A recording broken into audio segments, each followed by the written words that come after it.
Hi, everybody. My name is Sybil, Doris, Adams, Stratton, Hart, Maxwell, Willis, Corwin, and I'm an alcoholic.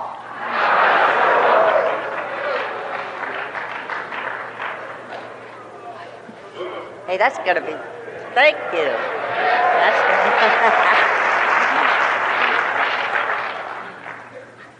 I've never felt so tall. I love this Pacific group. I haven't shown it because I haven't been here in a while. But there's never been a Wednesday night that rolled around that I didn't think about this meeting. From now on, I'm just going to call it my group. I'm going to do that because that's the way I feel about it. So why shouldn't I? I can hardly wait for this evening to come around, not because I was talking, but I wanted to get here and see so many of the friends that I haven't seen in so long. Believe me, I've missed out all the way around. I've been a little bit puny the last few months, not really terribly sick, but just not terribly well either. You know, a trifling little thing like an ulcer will keep me at home and away from a meeting. I could probably have gone, but something else comes up and I don't go to the meeting. Well, I found out, and I knew this all the time, that regardless of the amount of time that you get sober, you will slip back into the old person that you were when you miss enough meetings. And I was miserable. I was not happy. I missed the meetings, and I didn't go. I didn't think of drinking. Thank God I didn't think about drinking. Coming up in March, I will have had 48 years of sobriety.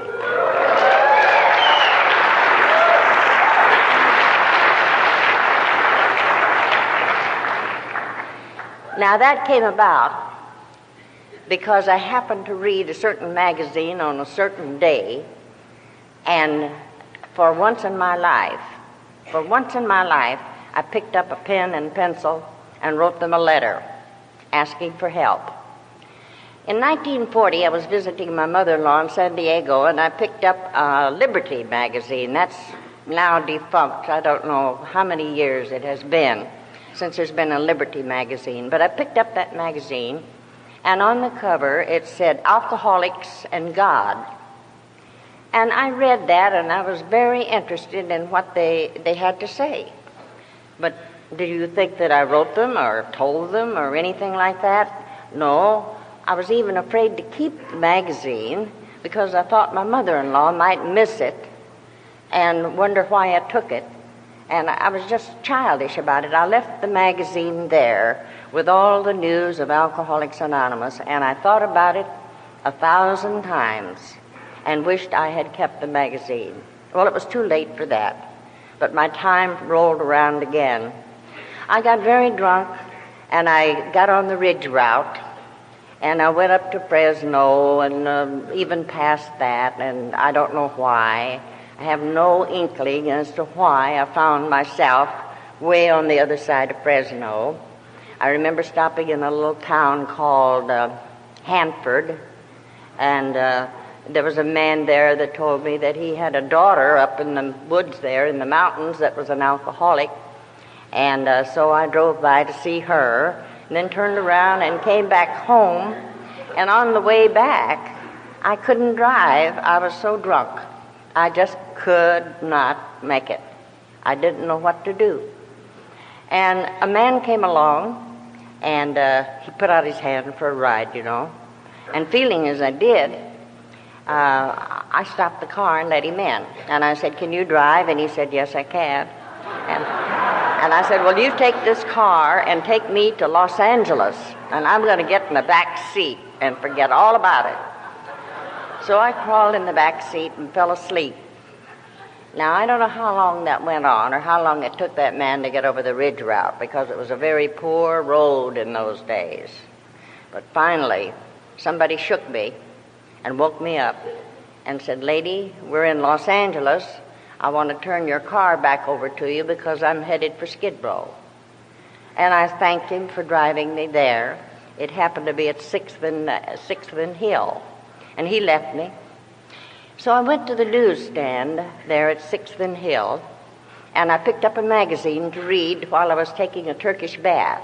I knew the only way that I was ever going to get well enough to get in that car and drive home and try to give them an explanation as to where I had been and what I had done.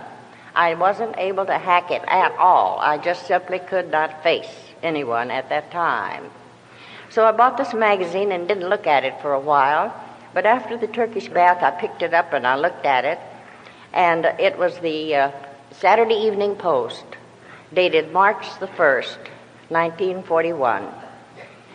Well, I read that magazine and I looked at the pictures of those AA members in the Saturday Evening Post, and I was very intrigued and I was very interested. And believe it or not, I rang the bell for an attendant and had her bring the necessary ingredients for writing a letter. And I wrote that letter. But what's more important is I mailed it, which is very hard to do. And in that letter I told them that I was a woman alcoholic and that I desperately needed help, and was there any chance that I could get help from them. And I went on home and patched it up some way with my family. It was getting more difficult every time I turned up missing to think up a new lie. And I always dreaded going home because you had to go through so much and explain yourself. And I hated to go, but the time came when I finally did go home. And not long after that, it wasn't a very long time at all, I got a letter. And the letter was from Ruth Hawk. And she told me that I didn't have to come back to New York to find Alcoholics Anonymous, that they had a little group there in California. And she said they meet every Friday night. She said, you go down there and see them. You'll be so welcome. Because she said, you know, we've never had a woman alcoholic. So please do that. And so that's what I did. My non-alcoholic husband drove me down there to this meeting. And he'd never had a short beer in his life. He was a really fine man, but he did drive me down there to that meeting. And I was anxious to know what they did. I thought maybe they sold something, or I didn't know, I hadn't the faintest idea in the world what they might do that could help me at all. And I got off to a wrong start right from the word go. Because the first thing that the leader said, and that was Frank Randall, he and Mort Joseph were the leaders of that meeting for 2 years. Nobody else got to do anything. And they were great. They were good. I never got tired of them. Some of the other people did, but I never did. And he started right off the meeting. He said, now this is the regular meeting of Alcoholics Anonymous in California. We're a band of ex-drunks who gather together to obtain and maintain our sobriety on an all-time basis with no mental reservations whatsoever. That scared me to death, because what he said was they would never drink again.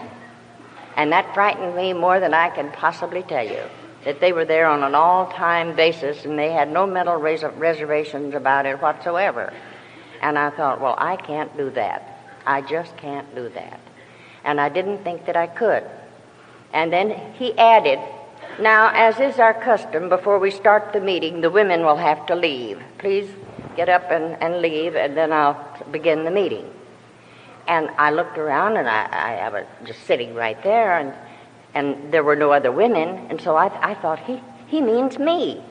He's throwing me out. You'll never know how horribly humiliated and embarrassed I was when I got up with my head down and marched up the aisle there and on outside. It was a terrible experience to be thrown out of that meeting. I had wanted so much to be there. And so I lurked around out there, and my non-alcoholic husband had driven me down. Nothing happened, and I paced back and forth in the lobby, back and forth, back and forth. And finally those big doors opened up and everybody flooded out, and I hunted until I found Dick, my husband, and I went up to them and I said, did you tell them about me? Did they give you some medicine for me? Are they going to help me? Can they cure me? So please give me my medicine and let's go home. I feel terrible. I'm in bad shape. And he said, Syb, you'll never know what I've been through. He said, everybody that got up and talked looked at me. And that's all they did, was to talk about how much they drank and when they drank and where they drank it, and they all looked straight at me every time. Now, he said, why was that? And he was a really sweet man that had never had a short beer in his life. And here is the whole group down there trying to get him sobered up, I guess. And there was his wife out there in the lobby dying. I mean, I was just dying, and that's all there was to that. So I went on home and promised that I would do better and that I wouldn't get drunk again. And you know what happened? It got worse. It got worse and worse. And I was thinking yesterday about how my method of drinking was to go to a bar in the daytime and buy the first drink and then have the others buy my drinks after that. I just would not spend any money. If they didn't buy my drinks, I left and went somewhere else. And I remember getting awfully drunk, and then it was time to go home. And I was on Broadway, and I lived at 77th and Figueroa.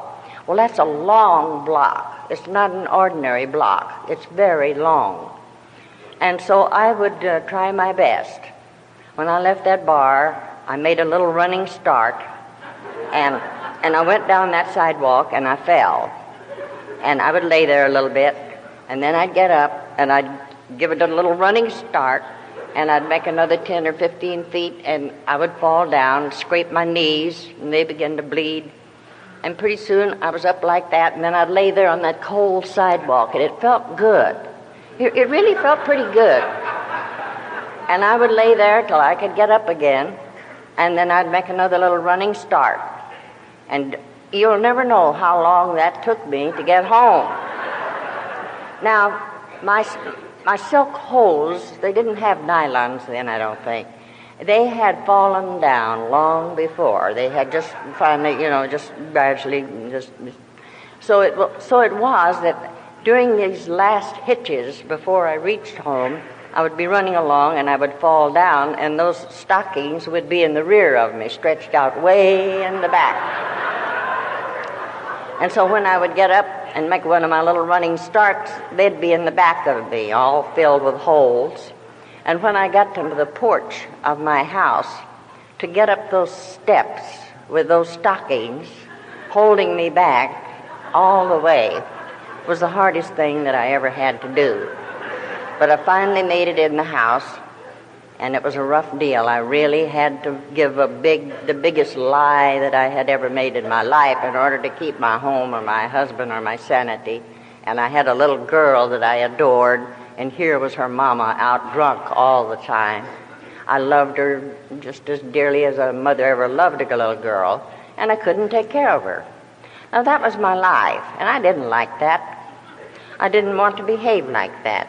I never did. And so when I picked up the Saturday Evening Post, dated March 1941, there in that Turkish bath that I told you about, the very first thing that I saw in that magazine was Alcoholics Anonymous. And I read the article, which is really strange that I would read it in such a place at such a time, as sick as I was. But they told me what to do, and that was to write them, and that they would see that I got help. And they did. They answered my letter. I say they, I'll tell you who it was. It was Ruth Hawk, Bill Wilson's secretary. She died about 2 years ago, and I loved her, I adored her. That was the first writing, I could see her handwriting at this moment, saying, you don't have to come back to New York to get help with AA. You have a small group there in California, and you'll be so welcome.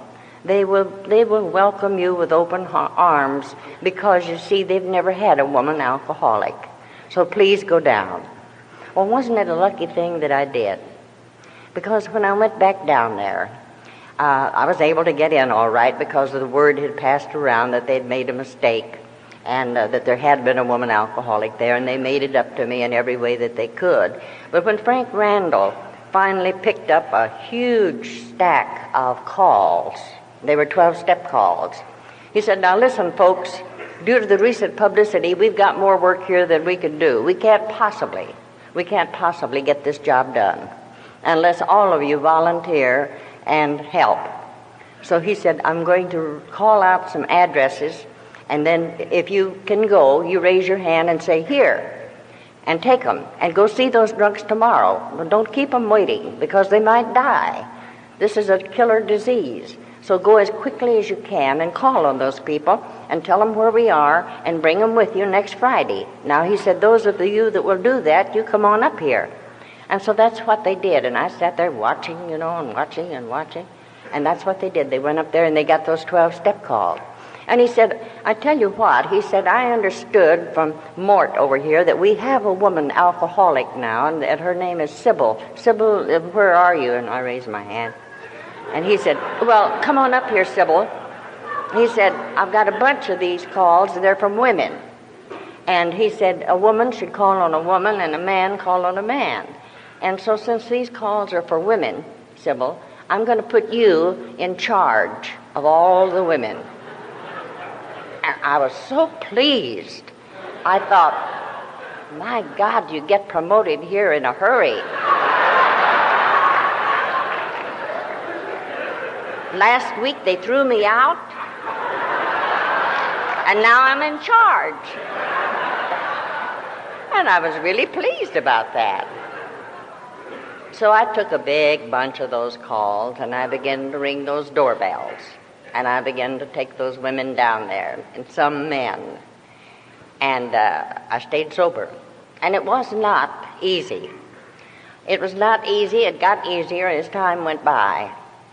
But I never did look back. I never had another drink. And the thing was that in those days, the leader always would say, and that was Mort Joseph, they never changed. I mean, those guys had a lock on it for years. He would always say, now then, I want you to make this call and report to me next Friday the outcome of the call. Well, that didn't seem too fair either, but nobody seemed to mind too much. So that's what I would do. But my non-alcoholic husband had gone down there with me this first night. And when he said, will all the women leave? And I left and went out in the lobby. Dick stayed. And when he came out after the meeting was over, he was shaking his head. And he said, you just have no idea what they did in there, Syb. He said it was a terrible experience. He said every guy that got up and talked looked at me as if I was a drunk. And he said, you know I've never had a drink. And he didn't like that much. Well, at any rate, I continued to go, and the first girl that I called on, her name was Irma Lavoni. And Irma came to live with me because in those days, if you made a call on someone, you took them home with you. And they stayed for quite a spell sometimes. And that's what Irma did. And she stayed there with me, and we would make these calls on the women, and she stayed sober, and so did I, and it worked out really well for a while. But Irma got drunk, and I could not believe it. I had the childish idea. I didn't know any better. It's all right to feel like that, I think. I had the idea that if you went to Alcoholics Anonymous, you never drank again. So I couldn't understand why Irma got drunk. It was beyond my understanding. There she was going to meetings with me, and Irma got drunk. And it broke my heart. And I wondered, why is she drinking? Well, I don't know, but she didn't make it for a very long time, and she went with me to call on all those women, and we became very close friends, but Irma would stay drunk. So then one time, Frank Randall said to me and to Irma, he said, I have a call on a girl up past Fresno, and it's very urgent that someone go see her and tell her about AA. They don't have a thing in the world up in that neck of the woods, not a thing. So we said we would go. Irma and I would go and see this girl. And in going, we stopped over in Hanford, a very small town, because Frank Randall had said for us to stop there and visit the guy that worked in the depot there. He said he's been coming into meetings, but he's never talked to any members of AA, and he comes a long way to the meeting, so stop and see him, which we did. And I'll never forget his response. He broke into a big smile, and he said, do you mean to tell me that you're 2 live AA members, and you come way up here? He said, I can't believe it. He said, you've got to see my daughter, Clara. She is a hopeless, helpless drunk, and she just lives not too far from here. So I want you to go see her. He said, And he got on the phone and he called his wife. And he said, honey, you won't believe this. He said, you know, I've been going to the meetings in Los Angeles whenever I could. But he said, there's 2 women here that say they're from Alcoholics Anonymous. Can I bring them home to lunch? And she said, sure. So Irma and I went to his house for lunch. And then we went on up past Fresno to make this call that we were supposed to on this girl, Clara. Well, that was a bad experience because Clara came to the door and she said, you're from AA, huh? I see my dad's been up to it again. Well, I've got news for you. I like to drink, and I have no intentions of quitting. But I wouldn't ask you to turn around and go back to Los Angeles at this late hour. So over there is a cabin that is not occupied. Now you 2 can sleep there until in the morning, and then go back to Los Angeles and leave me alone. We felt terrible. We just felt awful about that. So we stayed in that little cabin that night, and we came on back to Los Angeles. And I think you're ahead of me on this story because guess what? It was not very long. In a very short time, Clara showed up at the meetings under her own steam, and she had decided it was time to dry up, and she did. And she never had another drink. So it wasn't too bad after all. Now the time passed, and I stayed sober. And it's continued to pass, and I've continued to stay sober. And I thought when I came to AA, I'd never have another problem. I really did. I thought that will fix everything, that life will just be great. Nothing will ever go wrong, and I'll just be as happy as I can be forevermore now because I'm not drinking. I'm in AA, and I'm going to AA, and so nothing bad can ever happen. Well, that's just not so. Because we're human beings, we will continue to have our share of problems, but we will know exactly what to do when we have them. We'll call up our sponsor or another member, and we'll talk to them about it. But do you think I would do that when I was new? I wouldn't, because I was ashamed to let them know who I was and what I was, and that I had problems like that. And so I would hug my problems to myself so that I would always be that perfect little Sybil that never has any problems. And I robbed myself of a lot of good AA, not talking to the women and telling them all those things that I could have told them that were troubling me. And so I don't advise anyone to ever behave like I did. I don't understand how I stayed sober, but I think it was made much easier for me because my brother Tex got curious about my sobriety, and he came over one day, and he said, how come, Sib, I haven't been drinking with you at all lately? What have you been up to? And I told him. And I said, I've been going to the AA meetings. Oh, he said, that's a laugh. And I said, well, why don't you come with me, Tex? And he said, come with you? Why should I? I'm not an alcoholic. I can take it or leave it alone, but I don't choose to let it alone. I like to drink, and that's what I intend to keep on doing. Now, sis, if you want to go down there and go to those meetings, you go right ahead, but don't ever bug me about it at all. I said, okay, I won't. And I didn't. But within a very short time, he was down there on his own, and he couldn't get along with them at all. He didn't like the leaders up there at the podium. They didn't like him, and he had a strong personality. And they just couldn't stand him, and I don't blame him the way that he was acting. And so he said to himself and to us, he said, well, I don't have to go down there to the mother group. I'll just start a group of my own. Well, I said, you can't do that. I said, we've got a group, and you're not supposed to go around and start another group. That would be a bad thing for the mother group, for you to start a group. Well, he said, I can't go down there the rest of my life, and I have no intentions of doing it. He said, I'll start a group way out here, not even close to them, and it can't hurt anything, Sib. So he started the Hole in the Ground in Huntington Park.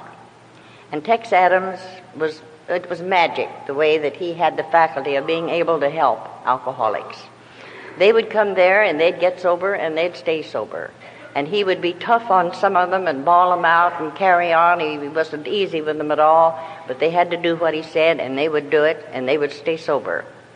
And my husband, that I was married to then, was a non-alcoholic, and he began to get very, very upset about my continuing to go to those meetings, and especially spending so much time with my brother Tex. And he said, "Now, Sib, I've put up with your going to those meetings a long time, but," he said, "you've got to quit going." And he said, "I will take care of you myself. If you drink, I'll just take good care of you, and you'll be back in good shape again, and then you won't have to go down there." So he said, "I don't want you to go back anymore, because you know that I wouldn't abandon you, and you'll be in good hands, and if you continue to drink, I'll just take very, very good care of you." And I looked at him and I said, You really think that I could make it? I could drink? You don't know me at all. It would kill me. I can't do that. Well, he says, "You're going to have to if you're going to live with me, because as it is, you're never home. You haven't been home since you and your brother started in AA, and I'm not going to put up with it any longer." So he said, "You better think about it. You just better think about it." So I did. I thought about it, and I moved out. And I moved out. I went down to West Adams Street. There's a row of old houses down there, possibly 100 or more years old. And I rented one of those rooms, and I lived there and got a job on the Times newspaper, and I made it. I worked okay, and I'm glad that I did that. I had that experience of having to leave a perfectly good man who was kind and good and had adopted my little girl. But I had to do something. If I had gone back to drinking, I would have been dead many years ago. So it was hard, but it was something that I had to do. And since then, I've found that there are lots of things that can happen in a person's life, and it gets pretty tough at times. But never does it get rough enough that a drink would solve it. I think what a terrible thing it would be. I was 80 years old last May. What a terrible thing it would be now, past 80, if I went back to drinking. And it would kill me almost at once, I'm sure, because I'm not as young as I was when I stopped. So what do you think would happen to me? And especially with my experience in AA. I would be in a bar drinking, and my thoughts would turn to Clancy, and my thoughts would turn to you and to Matt and some of the women here, and I'd know where I was supposed to be, and I wouldn't be there. I would be in a bar drunk? No, I would rather be dead than to think, even consider or talk about such a thing. Now that's because I love AA, and I don't want to drink, and I'm very glad that my life has been as good as it has been. I'm so lucky I'm married to another alcoholic. A lot of times they say that won't work, but I want to tell you, when you marry a guy like Bob Corbin, who is so enthused about Alcoholics Anonymous that he would rather be here than any place on earth, as would I. And we love AA so much, and we have so much to talk about. He will go and talk somewhere, and then when he comes home, we'll talk about it. And then I'll go someplace and talk, and when I come home, we'll talk about it. And that's the general subject around our house, is Alcoholics Anonymous. I had a little baby, as I told you. She grew up, became an alcoholic, and got sober in Alcoholics Anonymous about 8 or 9 years ago. And I love her very, very dearly. She loves AA, and she's a beautiful lady. And she's had 5 kids, and there's 3 out of those 5 that are either on drugs or on alcohol. And I don't mean to say that it's catching or anything like that. It's just the way that it turned out with her. Now I'm going to sit down and I'm going to tell you something. I believe at least 2 people told me tonight that any night I wanted to come to the Pacific group, which would be every Wednesday, and I couldn't possibly do that every Wednesday, to let them know, and they would come and get me and drive me here. Now, that's a good offer. So you're going to be seeing a lot of me, and I'm going to be seeing a lot of you, and I want to thank you very much for listening to me tonight. Thank you.